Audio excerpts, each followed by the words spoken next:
I'm being joined right now by the Commissioner for Information, Kolakwa Limi, who is here to talk to us about all of the things that are happening in his state as far as the judiciary is concerned. So let's get a bit of a background, a quick background. A few days ago, the National Judicial Council had actually made a decision and told the government of Osun State to revert back to status quo and retain the Honorable Justice Adeleke Ojo as the Chief Judge of the state. There was a lot that has happened between then and the final decision of the NJC, which is why the Commissioner for Information is here to explain their own side of the story. So, Honorable Commissioner, thank you so much for joining us on the program.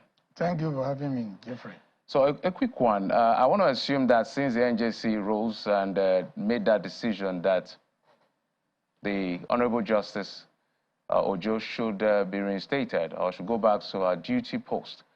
I'm sure she has gone back to her duty post. Is that assumption correct? Well, thank you very much for this opportunity, and I want to greet our viewers at home. First and foremost, the issue of the Chief Judge of Osun State should not be something that will be dragged forth and back like this. What actually happened was that having received petitions, the House of Assembly, in their own wisdom, they sat on it and passed a resolution. When you look at the letter from the House of Assembly, it was actually dated 16th November. The governor was not around.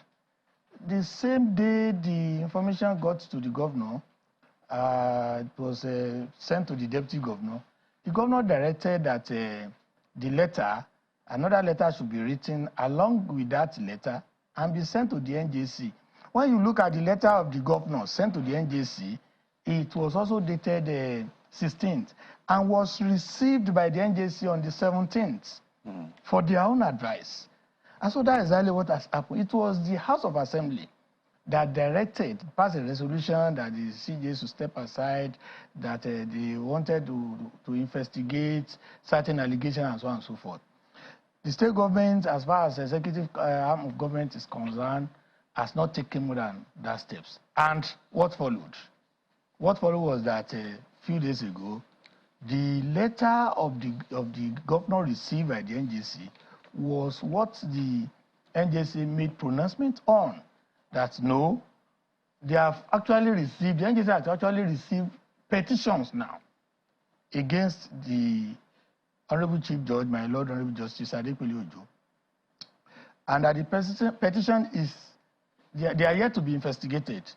Pending when the petition will be investigated, status quo should remain. A panel has actually been constituted, and I strongly believe from the information available to us that the copies of the petition have been sent to my Lord Justice Adeleke Ojo, the Chief Judge, for his response.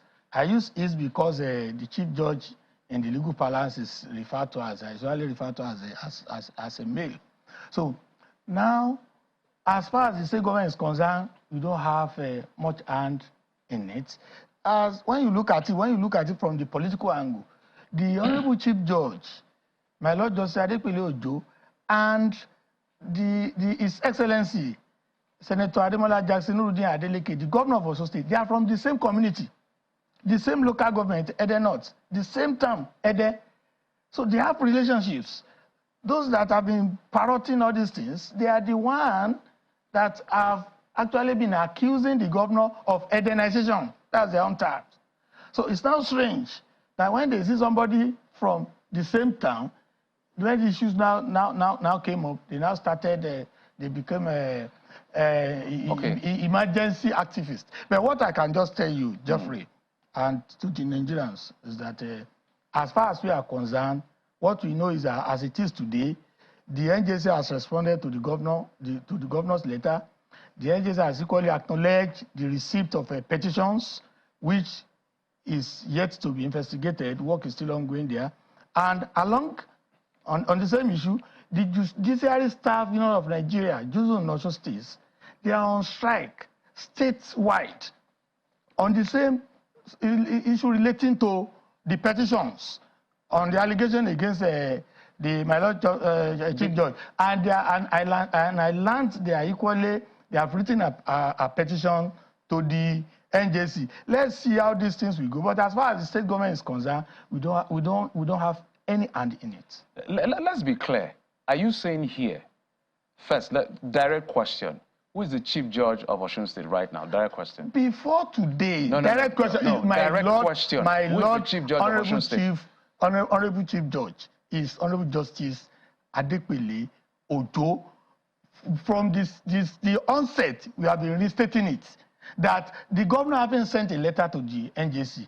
We will have to wait. So my Lord is still in the office, but there is a strike ongoing. That is the only issue. Mr. Alimi, hold on. But we've read that the governor approved the resolution of the House for her to step aside. Is that correct? It's not true. I told you, I issued a statement. What was your statement? Yes. No, as Commissioner for Information, the Chief CPS to the governor actually issued a statement in relation to the receipt of the letter from the House and the content, and that was what the people were actually misquoting. And immediately we saw that one, I issued a statement on behalf of the government that the governor has sent a letter to the NJC and that we await the response of the NJC. So nothing has changed. So where did the story of the Honorable Justice heading to the National Industrial Court to get a restraining order for a suspension, where did it come from? Thank you very much. I thought from when the Honorable Justice, the Chief Judge too, might have his ear on the ground, that certain petition has been sent to the House of Assembly because the order actually preceded even the resolution. Do you get it? I'm listening.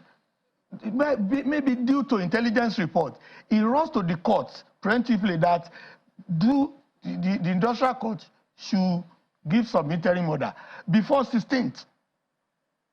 So when you look at the date, go and look at the date of that order and look at the dates of the resolution of the House. And even as at that time, when people were talking about that order, the state government was not served about that order. Was served about that order 5 days after. So the point I'm making is that the Honorable Chief Judge took that preemptive measure earlier than the time when the House sat on that on the resolution. Why do you think? In fact, two questions. So I want to put you on record. You're saying here and now, at no time did Governor Adeleke sign anything removing or approving the removal of the Honorable Chief Judge. At no time. That was why I told you that the letter written by the governor, dated 16, go and check the letter. It was the letter the NJC responded to. I can show you the copy of the letter because we didn't want to make because this was all over the place. Thank you. We didn't want to make the letter public because the NJC is a respected body. The letter sent to my Lord Honorable Justice of Nigeria, Justice Ariwola, dated 16 and received on 17. And you will see the resolution of the House of Assembly dated the 16th. If the governor had actually wanted to take action or taken action, he wouldn't have sent letter to the NJC for their advice and recommendation. I'm happy you're here. So you're also saying that story that broke that said the governor made a U-turn on his earlier decision is also not true. Let me tell you one thing. When you see our governor, if you are in Osun, you know, those people that have been looking for something to criticize the governor, they just got it. Because this is a governor that is performing. When you see a governor that is performing and you are just looking, we say, so when somebody is censorious, trying to look for faults, you understand it?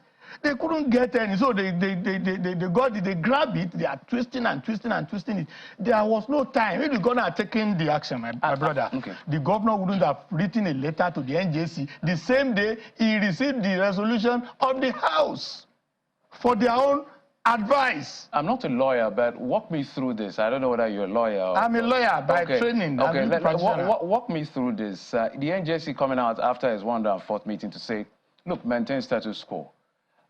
My understanding of the Constitution, 292, which is how you can remove a chief judge, with section 1A and down to all of that subsection of that Constitution, is clear on how you can remove a chief judge. It has to be an alignment between the governor, the House of Assembly, and of course, the NJC. that is how you can remove the chief judge. Yes. So when I'm confused as to why the NJC will use a term like maintain status quo. It's like reverse to what was. What was altered? No. Do you know the reason why? Do you know the reason why? Do you know the reason why the NJC used the word status quo? Exactly. When you read the resolution, what the governor did was that the governor attached the resolution of the House to his own letter, and said both the resolution of the House and the governor's letter, and said to the NJC. When you look at the resolution, it was the resolution of the House to the governor that the chief judge should step aside so that the investigation against him could go freely. That was it, and that was what the governor sent to the NJC. It was in response to that one, because maintain the status quo. But as at that time, the NJC too has received petitions which they are going to investigate. So when you look at it, the NJC is now telling the whole world, you wait, maintain status quo. Before that time, status quo is already there. That's what I can tell the whole world. Okay, but my producer is telling me I have just 1 minute. So in your, just beginning to wrap up now, the chief judge and the governor, you're saying they're in good terms. I told you they are from the same town. That doesn't necessarily mean they should be in good terms. The chief judge my Lord Justice Adeleke actually sworn in His Excellency Governor Adeleke, and since that time, nothing frozen has occurred. So as far as we are concerned, there is no issue, and there shouldn't be any, because I told you they are from the same town. That should inform you that if two principal actors like that are from the same town, there are so many mechanisms, even from home, that could have... Okay, let's just shift attention. I told you I'm wrapping up now. 30 seconds. So it's 1 year after Governor Adeleke took over. So what are the highlights, quick? Because the opposition has said that he's tailing off the achievement of his predecessor. There's nothing substantial that has been done under his administration. How do you respond? Thank you very much. If you are in you have 30 seconds. 30 seconds. Okay. Just take part of it. Yes. Governor Adeleke met a backlog of salaries, which we usually refer to in Osun as half salaries. He has paid 4 months. Quarter by quarter. That's one, which the last government did not pay any out. The backlog of a pensions and arrears. If you monitor the activities in Osun today, you will see that about 1.5 months ago, the pensioners in Osun, both contributory and not pensions scheme, they gave award to our governor because he has increased the monthly release for the pensions. So in terms of active, the governor is doing fantastic. In terms of infrastructure, roads. Okay. We have so many roads that have been constructed. We have health centers that have been rehabilitated. We have schools that have been rehabilitated. And let me tell you, we have 100 billion naira infra projects. Unfortunately, we don't have. We are in the next 1 year. We are constructing 5 flyovers. Maybe we'll invite you back to come and tell us exactly what the governor has done. I want to thank you so much, Commissioner for Information of Osun State, Mr. Kolakwa. Information and Public Enlightenment. Oh, fantastic! Thank you so much for coming on the program. Thank you very much.